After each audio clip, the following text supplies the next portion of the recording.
Hello दोस्तों, नमस्ते। आज की कहानी है अधिकार। ममता जी की दो बहुएं थीं, मंजरी और कंचन।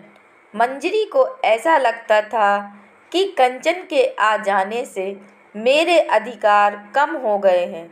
आज घर में कथा थी। ममता जी ने कथा की सारी जिम्मेदारी अपनी छोटी बहू कंचन को दी थी। ममता जी की दो बहुएं थीं, बड़ी बहू मंजरी और छोटी बहू कंचन। उन्होंने आवाज़ लगाकर पूछा, कथा की सारी तैयारियां हो गई छोटी बहू? ममता जी ने यह बात बड़ी बहू से ना पूछकर छोटी बहू से पूछी तो मंजरी के मन में एक टीस सी उठ गई। हर बात कंचन से ही पूछ लो। खाने में कब क्या बनेगा, घर में क्या राशन आएगा। मैं तो जैसे इस घर में कुछ हूँ ही नहीं। सफाई करती हुई मंजरी बड़बड़ा रही थी।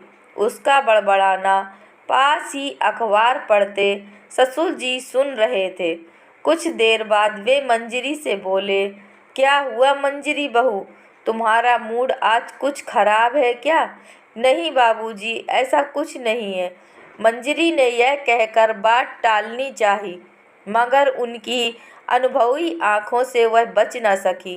देखो मंजरी बहू, तुम अपना गुस्सा मन में दबा कर रखोगी तो वह और भी बढ़ जाएगा।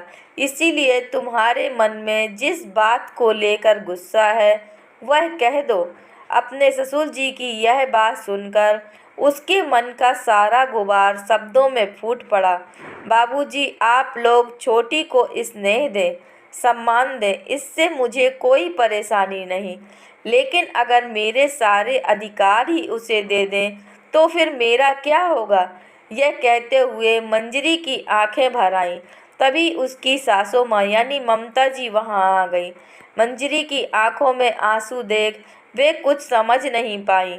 वे कुछ पूछती उससे पहले ही उनके पति ने उनसे कहा, ममता जी, जो पहले आपकी मनोदशा थी वही आज बड़ी बहू मंजरी की मनोदशा है। मंजरी और ममता जी दोनों आश्चर्य से उनकी तरफ देखने लगी तो वह आगे बोले, मंजरी, तुझे आजकल छोटी बहू कंचन के आ जाने से जो महसूस हो रहा है ना, ऐसा ही तुम्हारी सास को भी महसूस होता था जब तुम नई नई इस घर में आई थी और सारे लोग हर काम के लिए तेरा ही नाम पुकारते रहते थे। तब ममता जी को भी यही लगता था कि सब लोग मुझे इग्नोर कर रहे हैं। तब यह हमेशा मेरे सामने मुंह फुलाकर एक ही बात बोलती रहती थी कि मेरे तो सारे अधिकार मंजरी ने छीन लिए। अब तो घर में सब उसकी मर्जी से ही होता है। अपने पति की बात सुनकर ममता जी हंसती हुई बोली, अरे आप भी क्या बीती बातें लेकर बैठ जाते हैं। किसी भी नए रिश्ते के आने से हमारे अधिकार कम नहीं होते, बल्कि हमारी जिम्मेदारियां कम हो जाती हैं। मुझे यह बात कुछ देर बाद समझ में आई, मगर समझ में तो आ गई। अब जाओ मंजरी, तुम पूजा की सामग्री जाकर देख लो। कंचन बहू तुम्हारे जैसी अनुभवी नहीं है। तुम सालों से घर की सारी पूजा होते देख रही हो। मंजरी मुस्कुराती हुई वहाँ से चली गई। उसने ऐसी कई चीज़ें अपनी देवरानी कंचन को याद दिलाई जो वह पूजा में रखना भूल गई थी। कंचन भी बड़े प्रेम से वहाँ से उठकर पीछे की ओर बैठती हुई मंजरी से बोली, दीदी, अब आप आगे जाकर और भी चीज़ें देख लीजिए, कहीं मैं कुछ और भी तो नहीं भूल गई। देवरानी के इस विनम्र आग्रह से उसे भीतर तक स्नेह से भर दिया।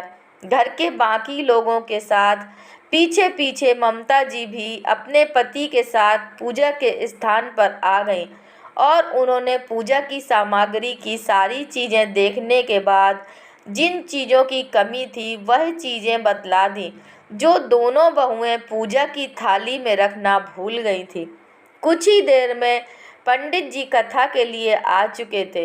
वे कथा की सारी उत्तम व्यवस्था देखकर प्रशंसा करने लगे तो ममता जी के पति बोले, पंडित जी, हमारे घर की सारी जिम्मेदारियां 3 जिम्मेदार और समझदार महिलाओं ने ले रखी हैं। इसीलिए हमारे घर में हर चीज़ की तैयारी पूरी अच्छी तरह से होती है।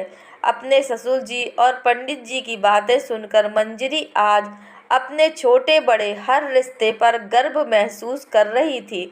उसे वाकई यह लग रहा था कि कंचन के आने से उसकी कितनी सारी जिम्मेदारियां कम हो गई हैं।